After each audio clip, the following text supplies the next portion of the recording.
నమస్కారం. A1 Telugu first news TV వార్తలకు స్వాగతం. ముందుగా వార్తలోని ముఖ్యాంశాలు. బీఆర్ఎస్ బీజేపీ బొమ్మ బొరుసుల్లా ఒకటేనని సీఎం రేవంత్ వ్యాఖ్య. కాంగ్రెస్ ను ఓడించేందుకు రెండు పార్టీలు కుట్ర చేస్తున్నాయన్న ఆరోపణ. దాడులకు దెబ్బకు దెబ్బ తగిలిస్తామని సీఎం హెచ్చరిక. ప్రజల మద్దతుతో కాంగ్రెస్ విజయం ఖాయమని ధీమా. ఈ నెల 14-15న పాకాల బీచ్ ఫెస్టివల్ ఘనంగా నిర్వహణ. హెలికాప్టర్ బోట్, పారా రైడింగ్లతో పర్యాటక ఆకర్షణ. బీచ్ వాలీబాల్, కబడ్డీ సాంస్కృతిక కార్యక్రమాల ఏర్పాటు. బీచ్ ఫెస్టివల్ తో పర్యాటక అభివృద్ధికి ఊతమన్న మంత్రి. ఓటుకు నోటు ఆధారాలు నాశనం కోసమే అగ్ని ప్రమాదమన్న కేటీఆర్. సీఎం రేవంత్ పై తీవ్ర ఆరోపణలతో కేటీఆర్ సంచలన వ్యాఖ్యలు. మున్సిపల్ ఎన్నికల వేళ పన్నాగం జరిగిందన్న అనుమానం. ల్యాబ్ ఘటనపై నిష్పక్షపాత విచారణ కోరిన కేటీఆర్. ఎమ్మెల్యే ఆరవ శ్రీధర్ వ్యవహారంలో వీణా మరో వీడియో విడుదల. డిప్యూటీ సీఎం పవన్ కళ్యాణ్ ను కలవాలన్న వీణా విజ్ఞప్తి. తప్పు తనదైతే శిక్షకు సిద్ధమని వీడియోలో స్పష్టం. మహిళా భద్రత, న్యాయం అంశాలపై ప్రభుత్వ స్పందన డిమాండ్. నూజివీడు ఐఐటీలో చాగంటి కోటేశ్వరరావు సందర్శన. విద్యార్థులకు నైతిక విలువలపై చాగంటి సందేశం. బాలికల సంఖ్య ఎక్కువగా ఉండటం గర్వకారణమన్న వ్యాఖ్య. క్రమశిక్షణ విలువలతోనే ఉన్నత స్థాయికి చేరుతామని పిలుపు. ఫోరెన్సిక్ ల్యాబ్ అగ్ని ప్రమాదాన్ని సీఎం రేవంత్ రెడ్డితో అనుసంధానం చేస్తూ కేటీఆర్ చేస్తున్న వ్యాఖ్యలు పూర్తిగా నిరాధారణమైనవని ఎంపీ చామల కిరణ్ కుమార్ రెడ్డి అన్నారు. రాజకీయంగా ఎదుర్కోలేక మున్సిపల్ ఎన్నికల్లో ఓటమి భయంతో కేటీఆర్ విష ప్రచారానికి దిగారని మండిపడ్డారు. ఫోన్ ట్యాపింగ్ కేసులో కేటీఆర్ కుటుంబమే విచారణను ఎదుర్కొంటోందని గుర్తు చేశారు. ఫోరెన్సిక్ ల్యాబ్ అగ్ని ప్రమాదం వెనుక నిజంగా ఎవరి హస్తముందో సమగ్ర విచారణ జరగాలని డిమాండ్ చేశారు. నిర్ధారణ లేని ఆరోపణలతో ప్రజలను తప్పుదోవ పట్టించాలనే ప్రయత్నం బీఆర్ఎస్ చేస్తోందని విమర్శించారు. కాంగ్రెస్ ప్రభుత్వం పారదర్శకంగా వ్యవహరిస్తోందని, నిజాలు బయటకు వస్తాయని ధీమా వ్యక్తం చేశారు. ఏ స్థాయికి దిగజారిన కేటీఆర్ నిన్న ఏదో అగ్ని ప్రమాదము ఫోరెన్సిక్ ల్యాబ్ లో జరిగితే రేవంత్ రెడ్డి గారి ఓటుకు నోటు కేసుకు ముడిపెట్టి మున్సిపల్ ఎన్నికల సమయంలో తెలంగాణ ప్రజలను పక్కదో పట్టించి మిమ్మల్ని మీరు చేసిన దరిద్ర పాలన మర్చిపోయి మీరు చెప్పే మాటలలో ప్రజలు పడిపోయి రేవంత్ రెడ్డి గారి మీద విష ప్రచారం చెల్లి మీకు ఓట్లు వస్తాయనుకోవడము ఎంత మూర్ఖత్వం ఇది. ఏం మాట్లాడుతున్నావో పొద్దున్న లేస్తే నిద్ర పట్టక ఇప్పుడు మున్సిపల్ ఎన్నికలలో కూడా ఈ చింతపండు ఇద్దని తెలిసిపోయి ఏదో అబాండాలు వేయాలని ఫోరెన్సిక్ ల్యాబ్ లో ఒకవేళ ఏదన్నా జరిగితే మీ టేపులు మీరు మాట్లాడిన మీ ఫోన్ ట్యాపింగ్ కు సంబంధించినవి అవన్నీ కూడా ఎవిడెన్స్ ఉంటాయి అలా. ఇలా నాకేం డౌట్ వస్తుంది తెలుసా, నీ అంతా నువ్వు ముందే వచ్చి రేవంత్ రెడ్డి మీద అభియోగాలు వేసినావు అంటే అసలు నీకేమన్నా అస్తం ఉందా? ఎందుకంటే మన చరిత్ర మొన్ననే మీరు అధికారంలో పోతుర్రని తెలిసి December 4వ తారీఖు నాడు ఎప్పుడైతే కౌంటింగ్ జరిగి కౌంటింగ్ లో మనం ఓడిపోతున్నామని తెలిసిన నిమిషంలో స్పెషల్ ఇన్వెస్టిగేషన్ బ్రాంచ్ ల సీసీ కెమెరాలు బంద్ చేసి మొత్తం పలగొట్టి ఆ ఇజ్రాయెల్ నుంచి తెచ్చిన పరికరాలన్నీ పలగొట్టి పెగాసిస్ పరికరాలు మీరు ఫోన్ ట్యాపింగ్ చేసినాయి. డాక్యుమెంట్లన్నీ ఎవిడెన్స్ లేకుండా కాల్ చేసి మిగిలినవి తీసుకొని మూసినదిలో పడేసిన చరిత్ర నీది. ఇవాళ ఏమైనా జరిగితే ఈ ఫోరెన్సిక్ ల్యాబ్ లో గనుక ఏదన్నా కుట్ర ఉంటే ఆ కుట్ర మీ తరపు నుంచే ఉండాలి. ఎందుకంటే మీ మీద ఎంక్వైరీ జరుగుతుంది కాబట్టి ఏం మాట్లాడుతున్నావు? ముఖ్యమంత్రి రేవంత్ రెడ్డి గారికి ఫోరెన్సిక్ ల్యాబ్ లో మిమ్మల్ని ఎండగట్టనికే ఫోరెన్సిక్ ల్యాబ్ కు పంపించినటువంటి ఎవిడెన్స్లే ఉంటాయి అలా. కాబట్టి తెలంగాణ ప్రజల్ని 24 గంటలు నువ్వు మీ బావ ఇద్దరు కలిసి పొద్దునోడు మధ్యాహ్నమోడు రాత్రోడు వీలైతే ప్రెస్ మీటు లేదంటే ట్విట్టరు లేదంటే చిట్ చాట్లు పెట్టి పనికిరాని మాటలు మాట్లాడితే మీకు ఎట్టి పరిస్థితిలో ఓట్లు వేయరు. తెలంగాణ, మహారాష్ట్ర మధ్య జల వివాదాలు కేసీఆర్ చొరవ వల్లే పరిష్కారమయ్యాయని మహారాష్ట్ర సీఎం దేవేంద్ర ఫడ్నవీస్ వెల్లడించారు. 2015లో కేసీఆర్ తనను కలిసి నీటి వివాదాలను స్నేహపూర్వకంగా పరిష్కరించుకుందామని కోరారని తెలిపారు. అంతకుముందు 25 ఏళ్లుగా ఉమ్మడి ఆంధ్రప్రదేశ్కు, మహారాష్ట్రకు మధ్య నీటి సమస్యలు కొనసాగేవని గుర్తు చేశారు. తెలంగాణ రాష్ట్రం ఏర్పడిన తర్వాత కేసీఆర్ చరిత్రలో తొలిసారి ఎలాంటి గొడవలు లేకుండా ఇరు రాష్ట్రాల మధ్య నీటి ఒప్పందాలు కుదుర్చుకున్నారని ప్రశంసించారు. పరస్పర సహకారంతో జల సమస్యలకు పరిష్కారం కనుగొనడం దేశానికే ఆదర్శంగా నిలిచిందన్నారు. రాష్ట్రాల మధ్య సఖ్యతకు ఇది మంచి ఉదాహరణగా నిలిచిందని ఫడ్నవీస్ పేర్కొన్నారు.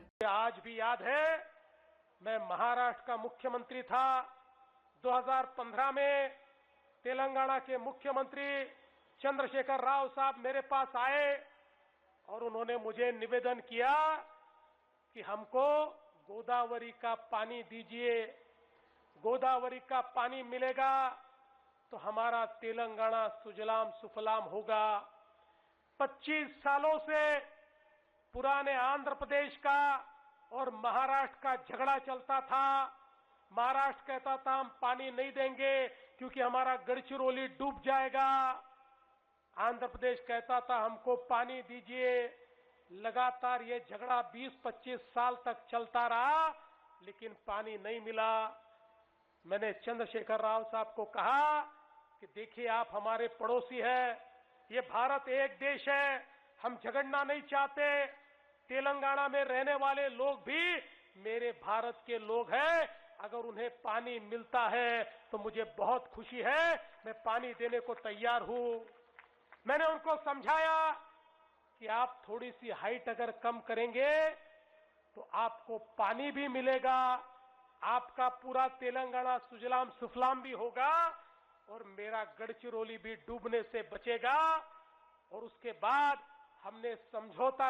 తిరుమల లడ్డూ ప్రసాదం కల్తీ నెయ్యి వివాదంపై వైసీపీ ప్రజలకు బహిరంగ క్షమాపణ చెప్పాలని సూళ్లూరుపేట ఎమ్మెల్యే విజయశ్రీ డిమాండ్ చేశారు. ఈ అంశంపై ఆమె ఆధ్వర్యంలో భారీ నిరసన ర్యాలీ నిర్వహించారు. గత వైసీపీ ప్రభుత్వ హయాంలో నెయ్యిలో రసాయనాలు, సింథటిక్ పదార్థాలు వాడి హిందువుల మనోభావాలను దెబ్బతీశారని ఆరోపించారు. సిట్ విచారణలో ఈ నిజాలు వెలుగులోకి వచ్చాయని పేర్కొన్నారు. భక్తుల విశ్వాసాలతో ఆడుకోవటం క్షమించరాని నేరమని ఆమె మండిపడ్డారు. అప్రవిత్తతకు కారణమైన వారిపై కఠిన చర్యలు తీసుకోవాలని, దేవాలయాల పవిత్రతను కాపాడాల్సిన బాధ్యత ప్రభుత్వానిదేనని స్పష్టం చేశారు.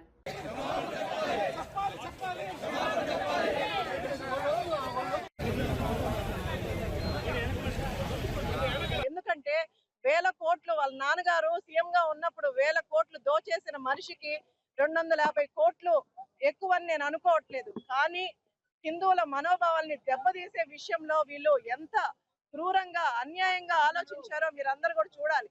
మన ఇళ్లలో మనం ఏదైనా పూజ చేసుకునేటప్పుడు, ప్రసాదం చేసుకునేటప్పుడు ఎంత పవిత్రంగా స్నానాలు చేసి మంచి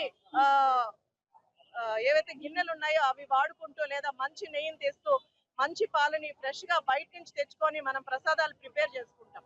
కానీ ఒక చిన్న ఇంట్లో ఒక పూజ చేసుకునేటప్పుడు మనం అన్ని జాగ్రత్తలు తీసుకునేటప్పుడు కలియుగ దైవమైన వెంకటేశ్వర స్వామి గుడిలో ప్రసాదాన్ని అందరూ కూడా ఒక లడ్డును ఎంత పవిత్రంగా చూస్తారో, ఎక్కడున్నా సరే రాష్ట్రంలో కాదు దేశంలో ఎక్కడున్నా సరే ఆ లడ్డు పవిత్రత ఎక్కడికి పోకుండా అంత పవిత్రంగా చూసే లడ్డులో ఈ రోజు కల్తీ జరిగింది. పోనీ కల్తీ జరిగిందనే అనుకుందాం. నేను జగన్మోహన్ రెడ్డి కల్తీ చేశాడని నేను అనట్లేదు. కానీ వైసీపీ ప్రభుత్వంలో ఈ అన్యాయం జరిగింది, తప్పు జరిగింది. అప్పుడు అధినాయకుడు బయటకు వచ్చి మేము చేసింది తప్పు, క్షమించండి అని దేవుడి దగ్గర అడగడానికి వాళ్ళకి ఎందుకు? ఫోరెన్సిక్ ల్యాబ్ అగ్ని ప్రమాదంపై బీఆర్ఎస్ వర్కింగ్ ప్రెసిడెంట్ కేటీఆర్ తీవ్ర ఆరోపణలు చేశారు. ఓటుకు నేటు కేసు ఆధారాలను నాశనం చేసేందుకే సీఎం రేవంత్ రెడ్డి ఈ అగ్ని ప్రమాదాన్ని చేయించారని ప్రజలు అనుకుంటున్నారని వ్యాఖ్యానించారు. అల్లు అర్జున్ జులై సినిమాలో బ్రహ్మానందం దొంగతనం చేసిన వెంటనే పట్టుబడినట్లే రేవంత్ రెడ్డి కూడా దొరుకుతారని ఎద్దేవా చేశారు. ఒక నేరస్తుడే సీఎం హోంమంత్రిగా ఉన్నాడని ఆరోపించారు. మున్సిపల్ ఎన్నికల బిజీలో అందరూ ఉన్న సమయంలో ఈ పన్నాగం పన్నారని అనుమానం వ్యక్తం చేశారు. ఈ అంశంపై నిష్పక్షపాత విచారణ జరగాలని డిమాండ్ చేశారు. రాష్ట్రంలో నిన్న ఫోరెన్సిక్ ల్యాబ్ ఏదైతే తగలబడ్డది అని వార్త వచ్చిందో, ఇవాళ రాష్ట్రంలోని ప్రతి ఒక్కరు అనుకుంటా ఉన్నారు ఖచ్చితంగా ఆ రోజు ఓటుకు నోటు దొంగతనంలో తాను అడ్డంగా దొరికిపోయిన కేసు ఏదైతే ఉందో ఆ కేసులోని ఆధారాలన్నీ భద్రపరచబడ్డ ఫోరెన్సిక్ ల్యాబొరేటరీని రేవంత్ రెడ్డే తగలబెట్టించిండు అని రాష్ట్రంలోని ప్రతి ఒక్కరూ ఇవాళ భావిస్తూ ఉన్నారు. ఎందుకంటే ఒక నేరస్తుడే ఇవాళ ముఖ్యమంత్రి అయినాడు. మరి ఆ నేరస్తుడు సహజంగా ఆయననే హోంమంత్రి. ఆ హోంమంత్రి కిందనే ఉండేది పోలీసు వాళ్ళు. ఈ ఫోరెన్సిక్ ల్యాబ్ ఇవన్నీ కూడా ఆయన కిందకే వస్తాయి. అందుకే ఏం చేసిండు, మరి తానే స్వయంగా కుట్రబన్ని మనందరం మున్సిపల్ ఎన్నికల్లో బిజీగా ఉన్నప్పుడు మరి అక్కడ ఇవాళ ఈ కుట్రకు పాల్పడి మొత్తానికి ఆధారాలన్నీ లేకుండా శాశ్వతంగా ఈ కేసులోంచి బయటపడేందుకు ఒక పన్నాగం పనినట్టుగా మేమందరం కూడా అనుమానిస్తూ ఉన్నాం. నిన్న జరిగింది ప్రమాదం కాదు, నిన్న జరిగింది అగ్ని ప్రమాదం కానే కాదు, అనుకోకుండా జరిగింది అంతకంటే కాదు. ప్రకృతి వైపరీత్యం కాదు. ఆ మధ్యకాలంలో అల్లు అర్జున్ గారిది ఒక సినిమా వచ్చింది, జులై అని. ఆ సినిమాలో బ్రహ్మానందం గారు ఉంటారు, ఆయన దొంగ పాత్ర. అందులో ఆయనకు ఒక డైలాగ్ ఉంటుంది, ఏమంటే బ్రహ్మానందం గారు అలా దొంగతనం చేస్తాడు కానీ 10 నిమిషాలనే దొరికిపోతాడు. రేవంత్ రెడ్డి కూడా అంతే, ఈయన కూడా దొంగనే కానీ 10 నిమిషాల్లో దొరికిపోతాడు. జనగణనతో పాటు కులగణన కూడా చేపట్టాలని కమ్యూనిస్టులు డిమాండ్ చేశారు. కడపలో నిర్వహించిన సమావేశంలో ఈ అంశాన్ని స్పష్టం చేశారు. అణగారిన వర్గాలకు నిజమైన న్యాయం జరగాలంటే కులగణన తప్పనిసరి అని అభిప్రాయపడ్డారు. రాజకీయాల్లో అన్ని కులాలకు సముచిత ప్రాతినిధ్యం ఉన్నప్పుడే సామాజిక సమానత్వం సాధ్యమన్నారు. మతోన్మాదం, కులోన్మాదానికి కమ్యూనిస్టులు వ్యతిరేకమని స్పష్టం చేశారు. ఎన్నికల హామీలను అమలు చేయకుండా రాజకీయ పార్టీలు ప్రజలను మాయమాటలతో మోసం చేస్తున్నాయని విమర్శించారు. ప్రజాస్వామ్య స్ఫూర్తిని కాపాడేందుకు ప్రజలంతా చైతన్యవంతులుగా నిలవాలని పిలుపునిచ్చారు. అదేవిధంగా తెలంగాణ, కర్ణాటక, తమిళనాడు లాగా ఆంధ్రప్రదేశ్లో కూడా బీసీ జనాభా ప్రాతిపదికపైన రానున్నటువంటి ఎన్నికలు జరపాలని డిమాండ్ చేస్తూ భారత కమ్యూనిస్ట్ పార్టీ సిపిఐ నేతృత్వంలో పెద్ద ఎత్తున జనగణనలో కులగణన చేపట్టాలని మేము డిమాండ్ చేస్తూ ఉన్నాం. ఇది కేవలం ఒక ఆంధ్రప్రదేశ్ వరకే కాదు, భారత రాజ్యాంగం గుర్తించినటువంటి అన్ని హక్కులను కూడా సమాన ప్రాతిపదిక పైన వారి జనాభాను బట్టి ఇవ్వాలనేటువంటిది భారత కమ్యూనిస్ట్ పార్టీ ఇటీవల చండీగఢ్లో జరిగినటువంటి సిపిఐ జాతీయ మహాసభల్లో మేమింత మాకెంత అనేటువంటి నినాదాన్ని అన్ని స్థాయిల్లో కూడా తీసుకొని పోవాలనేటువంటిది మా ప్రధానమైనటువంటి లక్ష్యంగా ఈరోజు ఇలాంటి కార్యక్రమానికి మేము శ్రీకారం చుట్టడం జరిగింది. కమ్యూనిస్టులు కులానికి వ్యతిరేకం, కమ్యూనిస్టులు మతానికి వ్యతిరేకం, కానీ కమ్యూనిస్టులు కుల ఉన్మాదానికి వ్యతిరేకం, మత ఉన్మాదానికి వ్యతిరేకం. కానీ రాజ్యాంగంలో పొందుపరిచి భారత రాజ్యాంగం ప్రకారము పార్లమెంటరీ ప్రజాస్వామ్యాన్ని నమ్మిన తర్వాత దానికి అనుగుణమైనటువంటి రాజకీయ అధికారం ఇవ్వాలన్నటువంటి డిమాండు సరైనటువంటిది అని చెప్పేసి కమ్యూనిస్ట్ పార్టీ సిపిఐ దేశవ్యాప్తంగా భావించింది. అందుకని చెప్పేసి ఈరోజు ఈ కార్యక్రమానికి మేము శ్రీకారం చుట్టాం. మరి ముఖ్యంగా చంద్రబాబు నాయుడు గారు ఈరోజు చాలా మాటలు చెప్తా ఉన్నారు. కూటమి ప్రభుత్వం చాలా మాటలు చెప్తుంది. పాలక వర్గాలన్నీ కూడా గట్టిగా వాగ్దానం చేయాలి. నిన్న తెలంగాణలో అన్ని రాజకీయ పార్టీలు ఇంక్లూడింగ్ బీజేపీతో సహా అందరూ కూడా రిజర్వేషన్ 42% కావాలని చెప్పి డిమాండ్ చేశారు. మరి అడ్డే ఎవరు వస్తున్నారు అని చెప్పి మరి 42% ఎందుకు ఇంప్లిమెంట్ చేయడం లేదని చెప్పి మేము అడుగుతా ఉన్నాం. కానీ ఇక్కడ పోరాటంలో ఆరాటంలో బీజేపీ పాల్గొంటుంది, మంత్రం చేస్తుంది, మాయ చేస్తుంది, మోసం చేస్తుంది. ఢిల్లీలో మాత్రం ఈ చట్టాన్ని ఇంప్లిమెంట్ కాకుండా అడ్డుకుంటా ఉంది. కాబట్టి మేము ఈ సందర్భంగా బీఆర్ఎస్, బీజేపీ రెండు వేర్వేరు పార్టీలు కావని, అవి బొమ్మ బొరుసుల్లా ఒకటేనని సీఎం రేవంత్ రెడ్డి తీవ్ర వ్యాఖ్యలు చేశారు. మున్సిపల్ ఎన్నికల్లో కాంగ్రెస్ ను ఓడించాలనే లక్ష్యంతో రెండు పార్టీలు కలిసి కుట్ర చేస్తున్నాయని ఆరోపించారు. కాంగ్రెస్ పై దాడులు చేస్తే దెబ్బకు దెబ్బ తగిలిస్తామని హెచ్చరించారు. ఎవరిని ఎత్తికొచ్చినా ప్రజల మద్దతుతో కాంగ్రెస్ ను ఓడించడం సాధ్యం కాదన్నారు. ప్రజాస్వామ్యాన్ని దెబ్బతీసే రాజకీయాలకు కాంగ్రెస్ భయపడదని స్పష్టం చేశారు. ప్రజలకు ఇచ్చిన హామీలను అమలు చేస్తూ అభివృద్ది, సంక్షేమంతో ముందుకు వెళ్తున్నామని చెప్పారు. మున్సిపల్ ఎన్నికల్లో ప్రజలు నిజాన్ని గుర్తించి కాంగ్రెస్ కు మద్దతిస్తారని ధీమా వ్యక్తం చేశారు. బీఆర్ఎస్, బీజేపీ వేరు కాదు, బొమ్మ బొరుసు లాంటి వాళ్ళు, బిల్లా రంగా లాంటి వాళ్ళు, వాళ్ళిద్దరు కూడబలుక్కొని ప్రత్యక్షంగా ఒకడు, పరోక్షంగా ఒకడు కాంగ్రెస్ పార్టీని ఓడగొట్టాలని, కాంగ్రెస్ పార్టీని దెబ్బ తీయాలనే ప్రయత్నం చేస్తున్నారు. దెబ్బకు దెబ్బ కొడదాం, ఎత్తుకు పై ఎత్తేద్దాం. ఎవడు గెలుస్తాడో రేపు మున్సిపల్ ఎన్నికల్లో చూసుకుందాం. బీజేపీ, బీఆర్ఎస్ఏ కాదు, కేసీఆర్, నరేంద్ర మోడీ, అమిత్ షానే కాదు, ఇక మీ తాతలు ముత్తాతలు ఉన్నా తీసుకొని రండి. మా కాంగ్రెస్ పార్టీ కార్యకర్తలు వాళ్ళ సంగతి తేలుస్తారు. బీఆర్ఎస్ నాయకులు ఇంకా అబద్దాలు ప్రచారం చేస్తూ మున్సిపల్ ఎన్నికల్లో లబ్ది పొందాలని చూస్తున్నారని భూపాలపల్లి ఎమ్మెల్యే గండ్ర సత్యనారాయణ విమర్శించారు. అసెంబ్లీ, పార్లమెంటు ఎన్నికలతో పాటు ఉప ఎన్నికలోనూ ప్రజలు బీఆర్ఎస్ కు బుద్ది చెప్పారని గుర్తు చేశారు. కాంగ్రెస్ ప్రభుత్వం సన్నబియ్యం, మహిళలకు ఉచిత బస్సు ప్రయాణం, 200 యూనిట్ల ఉచిత విద్యుత్, 500 గ్యాస్ సిలిండర్, రైతు రుణమాఫీ వంటి పథకాలను అమలు చేస్తోందన్నారు.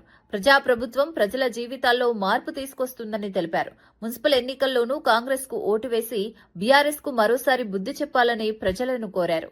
భూపాలపల్లి మున్సిపాలిటీ ఈ జయశంకర్ జిల్లా ఈ జిల్లా ఉండాలంటే బీఆర్ఎస్ కు ఓటేయాలంట. అంటే అబద్ధాలాడి 10 సంవత్సరాలు బతికిండ్రు, ఇంకా కూడా బతకాలని చూస్తున్నారు ఈ మున్సిపల్ ఎన్నికల్లో. మీకు శాసనసభ ఎన్నికల్లో బుద్ధి చెప్పారు, లోకసభ ఎన్నికల్లో గుండు సున్న చూపెట్టారు. ఈ నియోజకవర్గంలో 180 సర్పంచులుంటే 132 సర్పంచులను గెలిపించినా మీకు బుద్ధి చెప్పినా ఇంకా అబద్ధాలాడి ఈ జిల్లా పోతుంది, ఈ జిల్లా ముఖ్యమంత్రి రేవంత్ రెడ్డి గారు తీసేస్తున్నాడు అని అబద్ధాలాడి ఈరోజు మున్సిపల్ ఎన్నికల్లో గెలవాలని చూస్తున్నారు. ఈరోజు మేము టిక్కెట్లు కూడా పేద వర్గానికి, దళితులకు కార్యకర్త జెండా మోసి ఎవరైతే ఈ యొక్క వాడలో మరి యొక్క పనులు చేసినటువంటి వ్యక్తులకే మేము మరి బీఫారాలు అందియడం జరిగింది. మీరు దయతో మున్సిపల్ ఎన్నికల్లో ఈ మున్సిపల్ అభివృద్ధిలో మీరు భాగస్వాములు కావాలంటే రేవంత్ అన్న నాయకత్వాన్ని బలపరిచే విధంగా ఈ రోజు ఆడబిడ్డలకు ఉచిత బస్సు ప్రయాణం కల్పించి, ఈ రోజు ఇంట్లో వాడుకునే 200 యూనిట్ల కరెంటు కూడా ఫ్రీ ఇచ్చి, ఈ రోజు రేవంత్ అన్న ఇంట్లో తినే బువ్వ గాని, ఈ రోజు వేదిక మీద ఉన్నటువంటి పెద్దల ఇంట్లో తినే బువ్వను ఈరోజు పేదవాని ఇంట్లో 14,000 కోట్ల రూపాయల భారం పడ్డా మన రేవంత్ అన్న సన్న బియ్యం అందిస్తున్నాడు. మిగులు రాష్ట్రాన్ని 8 లక్షల కోట్ల అప్పు చేసినా ఆ అప్పుకు 1,83,000 కోట్లు మరి అసలు మిత్తి కడుతూ మున్సిపల్ ఎన్నికల నేపథ్యంలో మంత్రి ఉత్తమ్ కుమార్ రెడ్డి హుజూరాబాద్, నేరేడుచెర్ల ప్రజలకు వీడియో సందేశం విడుదల చేశారు.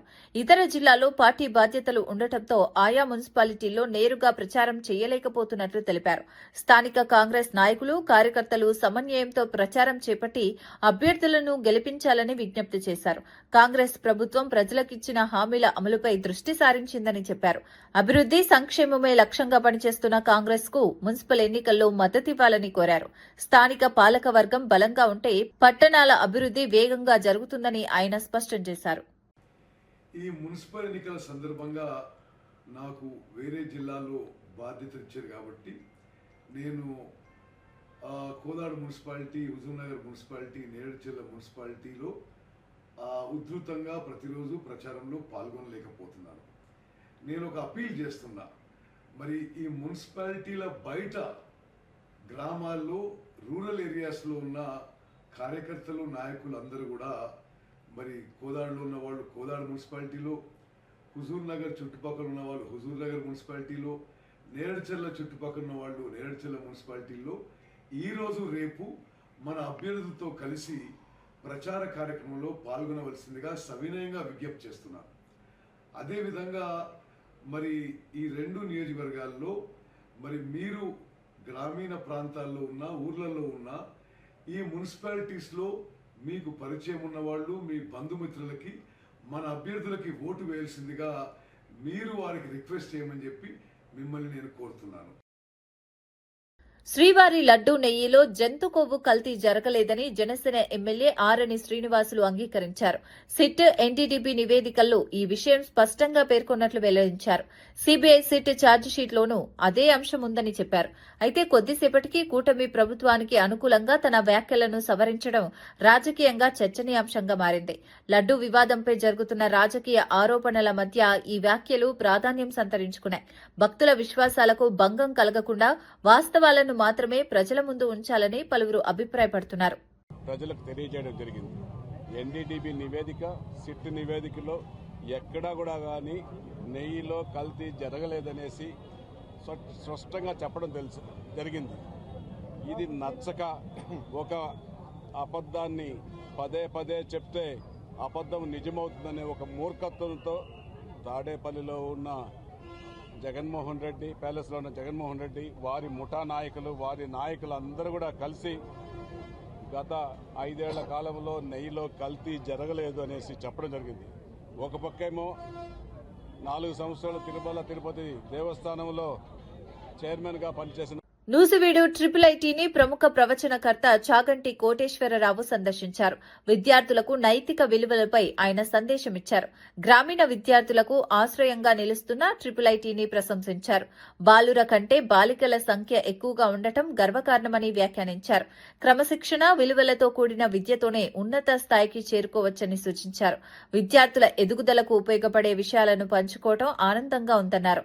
ఆయన ప్రసంగాన్ని విద్యార్థులు ఆసక్తిగా విన్నారు. ఈ కార్యక్రమం విద్యార్థుల్లో ప్రేరణ కలిగించిందని కళాశాల వర్గాలు పేర్కొన్నాయి. విద్యార్థులకు పట్టుకొమ్మగా ఉన్నటువంటి విశ్వవిద్యాలయం ట్రిపుల్ న్యూజిలాండ్.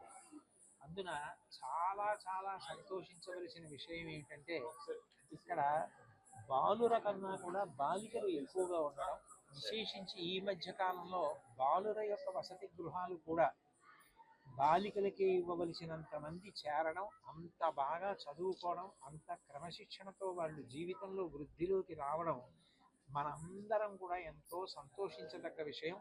ఇటువంటి గొప్ప విశ్వవిద్యాలయానికి రావడం, ఆ పరమ క్రమశిక్షణతోటి ప్రేమతోటి ఉన్న పిల్లలందరినీ చూసి వాళ్ళకి బాగా వృద్ధిలోకి రావడానికి ఏ మంచి విషయాలు కొన్ని చెప్తే నాకు సంతోషంగా ఉంటుందో అటువంటి విషయాలు ఆ పిల్లలతో పంచుకోవడం ఎంతో ఆనందాన్ని ఇచ్చింది.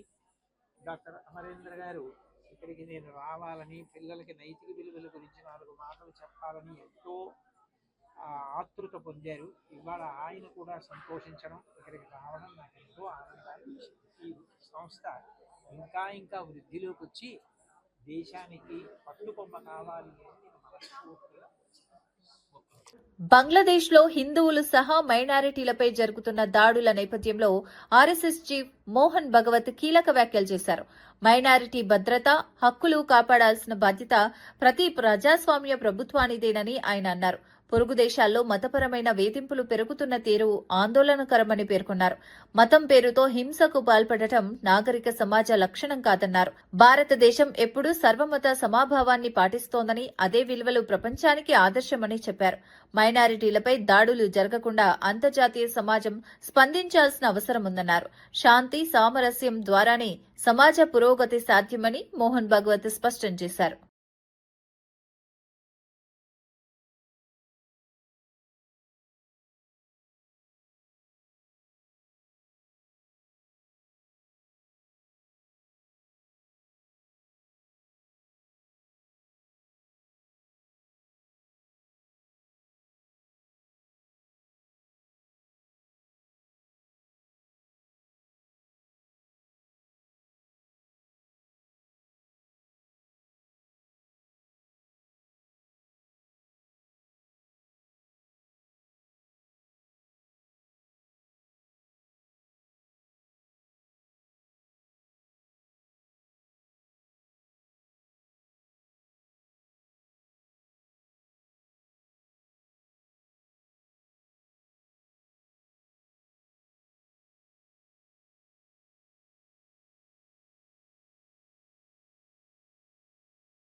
గత 10 ఏళ్ల పాలనలో రాష్ట్రాన్ని అధోగతి పాలు చేసిన పరిస్థితుల నుంచి కోలుకునే క్రమంలోనే హామీల అమలు కొంత ఆలస్యం అవుతోందని మంత్రి సీతక్క అన్నారు. గత ప్రభుత్వం చేసిన ఆర్థిక అస్తవ్యస్త వల్ల రాష్ట్రం తీవ్రమైన ఆర్థిక ఒత్తిడిలో ఉందని పేర్కొన్నారు. ఆ పరిస్థితులను సరిచేసుకుంటూ సంక్షేమ పథకాలను అమలు చేస్తున్నామని చెప్పారు. ప్రజలకు ఇచ్చిన హామీలను విస్మరించలేదని, క్రమంగా అన్ని పథకాలను అమలు చేస్తామని హామీ ఇచ్చారు. పాలనలో పారదర్శకత, బాధ్యతాయుత వైఖరితో ముందుకెళ్తున్నామని తెలిపారు. కొంత సమయం పడినా ప్రజలకు మేలు చేసే నిర్ణయాలే తీసుకుంటామని స్పష్టం చేశారు. ప్రజలు సహనం చూపించాలని ఆమె విజ్ఞప్తి చేశారు. కేసీఆర్ వచ్చిందా, వాళ్ళ నాయకులకు వచ్చిందా? ఇవాళ పేదోళ్ళు గుడిసెలలో ఉంటే కూడా 100 రూపాయలు వేసి మరి ఒక్క రోజు కూడా వాళ్ళ బిల్లు మాఫీ చేయలే. కరెంటు బిల్లులు ముక్కు పిండి వసూలు చేసినావు, బిల్లు కట్టకుంటే కరెంటు కట్ చేసిండు కాలనీలల్లా. దయచేసి ఈ రోజు కాంగ్రెస్ పార్టీ అధికారంలో ఉంది, మరి ప్రజారంజక పాలనతో మళ్ళీ అధికారంలోకి వచ్చేది కాంగ్రెసే. కానీ ఈ 3 ఏళ్లు కూడా మరి అద్భుతంగా భువనగిరి పట్టణం ముందుకు పోవాలంటే కాంగ్రెస్ పార్టీ అభ్యర్థులను గెలిపించండి అని మేము కోరుకుంటా ఉన్నాం. ఈ నెల 14, 15 తేదీల్లో పాకాల బీచ్ ఫెస్టివల్ ను అద్భుతంగా నిర్వహించనున్నట్లు మంత్రి డోలా బాల వీరాంజనేయ స్వామి తెలిపారు. ప్రకాశం జిల్లా సింగరాయకొండ మండలంలో జరగనున్న ఈ వేడుకలకు సంబంధించిన ఏవీని మంత్రి విడుదల చేశారు. బీచ్ ప్రాంతంలో పారిశుద్ధ్య పనుల్లో స్వయంగా పాల్గొని ఏర్పాట్లను పరిశీలించారు. ఫెస్టివల్లో హెలికాప్టర్ రైడింగ్, బోట్ రైడింగ్, పారా రైడింగ్ వంటి సాహస క్రీడలు, బీచ్ వాలీబాల్, బీచ్ కబడ్డీ పోటీలు నిర్వహించనున్నట్లు తెలిపారు. సాంస్కృతిక కార్యక్రమాలు, ఫుడ్ స్టాల్స్ తో పర్యాటకులను ఆకర్షించేలా ఏర్పాట్లు చేస్తున్నామన్నారు. ఈ బీచ్ ఫెస్టివల్ ద్వారా పర్యాటక అభివృద్ధికి ఊతం లభిస్తుందని ఆయన పేర్కొన్నారు. బీచ్ లో స్పీడ్ బోట్ రైడింగ్, పారాగ్లైడింగ్ అంటే ఇలాంటివి అన్నిటి కూడా మనం ఏర్పాటు చేస్తున్నాం. సంక్రాంతి సీజన్ లో అయితే 8, 10, 11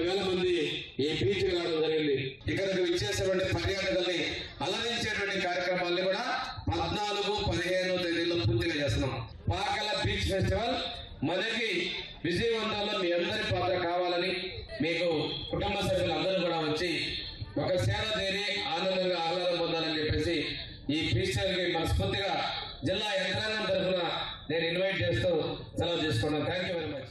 ఎమ్మెల్యే ఆరవ శ్రీధర్ వ్యవహారంలో బాధితురాలు వీణ మరో వీడియో విడుదల చేశారు. ఈ video deputy CM Pawan Kalyan కు చేరేలా చూడాలని ఆమె కోరారు. జరిగిన ఘటనలో తప్పు తనదే అయితే శిక్ష అనుభవించేందుకు సిద్దమని స్పష్టం చేశారు. న్యాయం కోసం పవన్ కళ్యాణ్ ను వ్యక్తిగతంగా కలవాలన్నదే తన ఆకాంక్షగా తెలిపారు. తన మాటను ఎవరూ వినడం లేదని, ఈ విషయంలో న్యాయపరమైన పరిష్కారం కావాలని కోరారు. ఈ వీడియో రాజకీయంగా చర్చనీయాంశంగా మారింది. మహిళ భద్రత, న్యాయం అంశాలపై ప్రభుత్వం స్పందించాలని పలువురు డిమాండ్ చేస్తున్నారు. ఐ రిక్వెస్ట్ పవన్ కళ్యాణ్ గారు, డిప్యూటీ సీఎం పవన్ కళ్యాణ్ గారు, నేను మిమ్మల్ని కలవాలనుకుంటున్నానండి. మీకు ఈ విషయం ఎంతవరకు చేరవేశారో, ఎంతవరకు చేరిందో, మీకు కంప్లీట్ విషయం తెలుసో తెలీదో, మీకు అంత టైం ఉందో లేదో నాకు తెలీదు. బట్ ప్రాబ్లం అయితే నాదండి.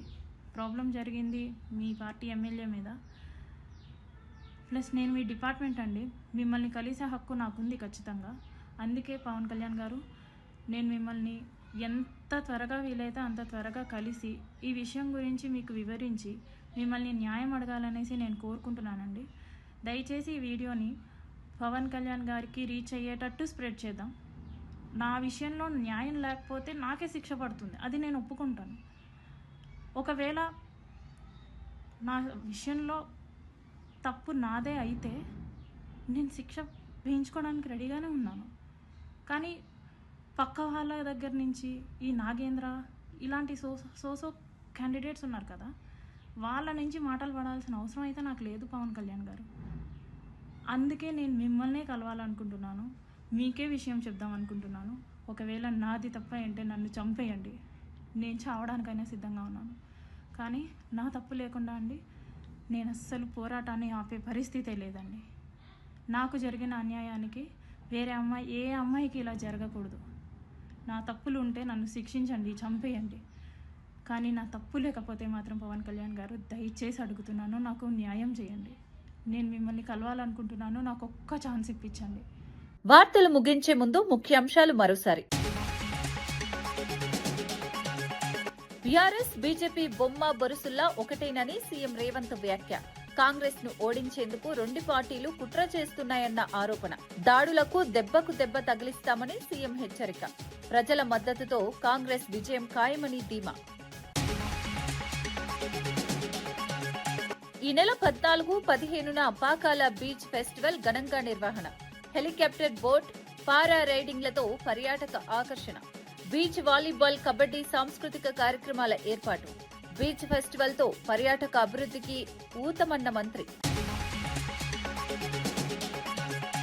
ఓటుకు నోటు ఆధారాలు నాశనం కోసమే అగ్ని ప్రమాదమన్న కేటీఆర్. సీఎం రేవంత్ పై తీవ్ర ఆరోపణలతో కేటీఆర్ సంచలన వ్యాఖ్యలు.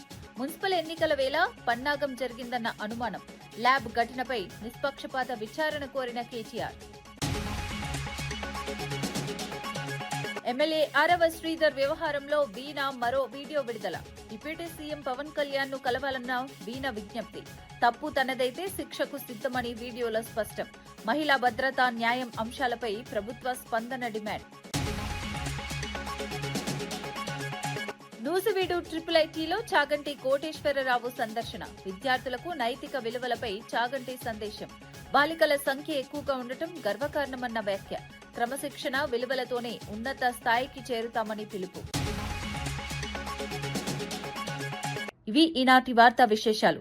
మరో బులెటిన్లో మళ్లీ కలుద్దాం. నమస్కారం.